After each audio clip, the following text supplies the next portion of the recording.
There is a type of common string toy. I Googled and couldn't find a specific name for them, but there were various stores that were selling them and they would label them different things. And one of the labels I really liked was a tension string toy. So here is my question. What is it that makes this toy stand? Obviously, there is a string running through beads attached to a spring in the bottom, which keeps the string taut. So what makes it stand? Tension. When you release the tension by pushing the spring at the base, it flops over. Oh, lady, lady, oh, lady, oh, lady. The human body is similar to this toy in a couple of ways. If we didn't have a minimal and necessary amount of tension, we wouldn't be able to stand, we wouldn't breathe, our hearts wouldn't pump blood into our arteries. Right now, I'm standing upright, looking into a camera. Even if I'm not making a sound, if I'm just staring at the camera, there is tension in my body. I have neck muscles holding my head up. Anyone who knows about holding babies knows that babies haven't developed their muscles enough to keep their heads up. So you have to hold it for them. You have to support them. That is because they lack the muscular tension necessary. Okay, what do I mean by muscular tension? Here is the definition that I like. Muscular tension, I define it as the condition in which muscles of the body remain semi-activated for any duration of time. That could be a moment, that could be a few minutes. So understanding my definition of muscular tension, one should be able to see how I believe that even the tiniest bit of muscular tension is necessary for vocalization to occur. Because the vocalis muscles need to be engaged enough to bring the vocal cords together enough to create a pressure oscillation within the column of air. So by a more mathematical view of tension, a truly relaxed 100% tensionless tone would sound like someone breathing in their sleep. Because in order to bring the vocal cords together, it needs to be engaged even by the tiniest amount. And I define that as tension because any activation of a muscle is tension. So to illustrate with an example from diction, there are four main types of vowel phonation. There is voiceless or slack. I'm shaping an ah. There is breathy.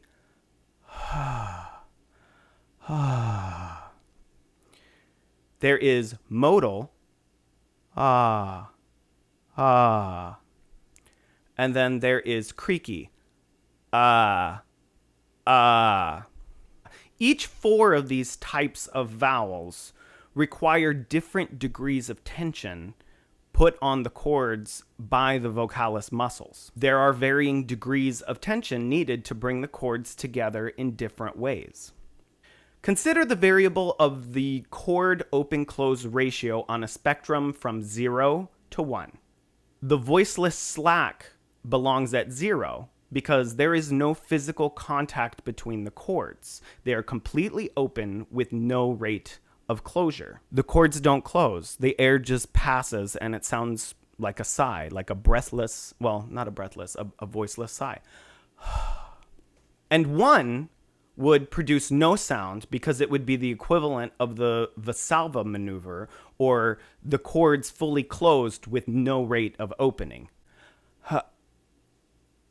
That is an example of the Valsalva maneuver. It's at 1 because the cords are closed 100% of the time. The breathy vowels could be placed in the region closer to 0, since the cords stay open longer than they touch. The modal are around the middle, and the creaky are in the region closer to 1. You can also think of this spectrum as mapping onto the activation of the vocalis muscles. 0, they're not engaged, and 1, they are actively holding the cords together.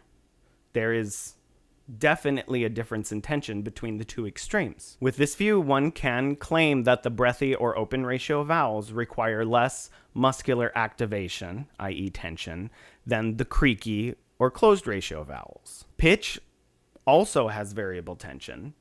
Consider the ubiquitous warm-up, the vocal siren, sliding up and sliding down. Ah, ah. The higher notes have a different degree of tension than the lower notes. When tuning a guitar, you add or release tension to raise or lower the pitch respectively. Singing is a balance between tension and relaxation. Just because a note doesn't sound strained doesn't mean that the singer isn't using any muscles at all, that their body is completely free of tension. Consider when ballet dancers look effortless and floating. They're not relaxing into the forms. They are actively working to make the forms appear effortless. In my view, it's the same with singing. Consider creating space to achieve a relaxed and open sound. To do that, a singer needs to open the pharynx with muscular abduction of the pharyngeal constrictors and other muscles. This activation is necessary to dilate the pharynx from its neutral, relaxed position.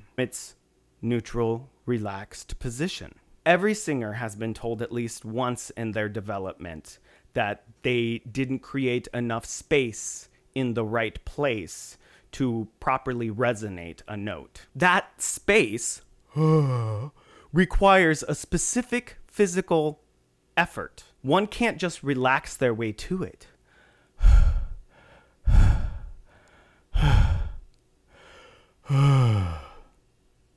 A true tensionless sound lacks rich open resonance. I feel it's pretty obvious by now that I believe tension should not be viewed as unilaterally bad. But that doesn't mean I don't recognize the existence of bad tension. Tension becomes a hindrance to proper singing when it's used disproportionately, usually too much, and or in the wrong places. And some places where it tends to creep up in a bad way are the jaw. People like to clamp it into place. Or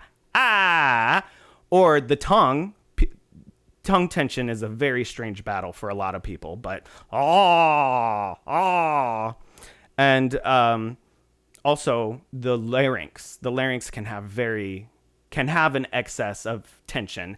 But sometimes that tension isn't necessarily bad if you're doing a very characterized voice. In vocal pedagogy and academia, there is a superstitious and dogmatic aversion to the term tension.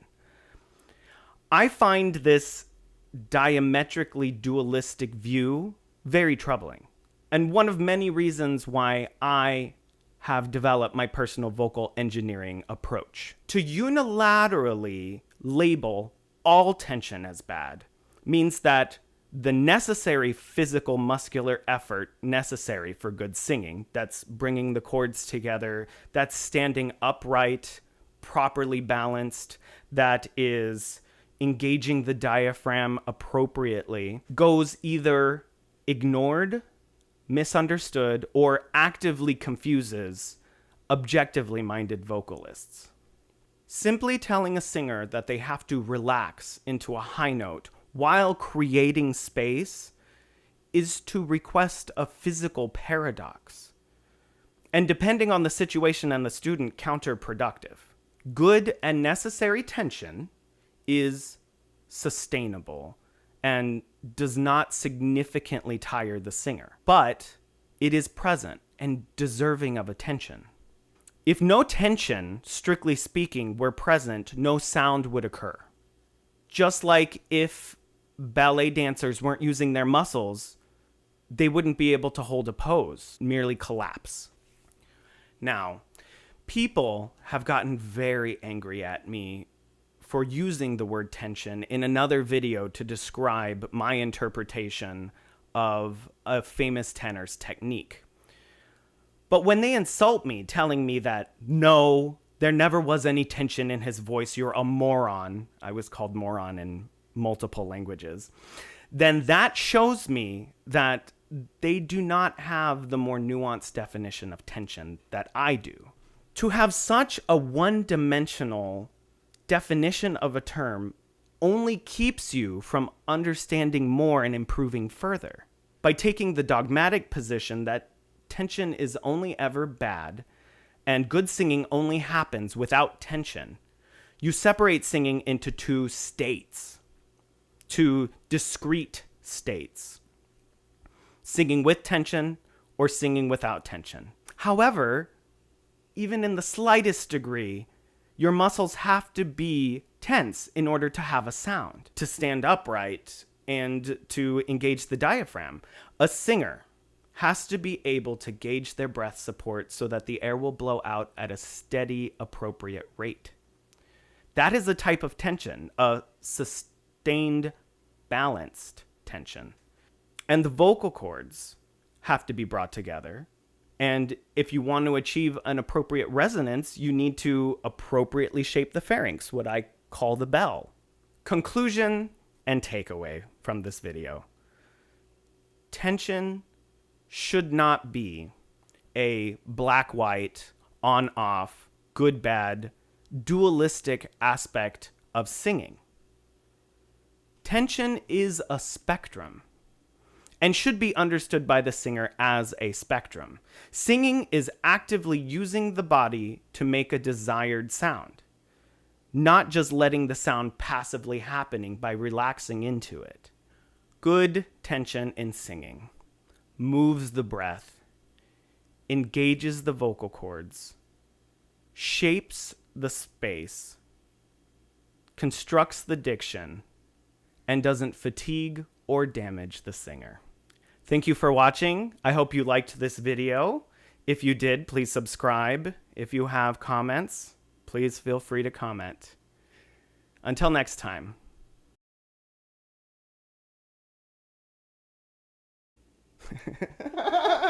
Okay.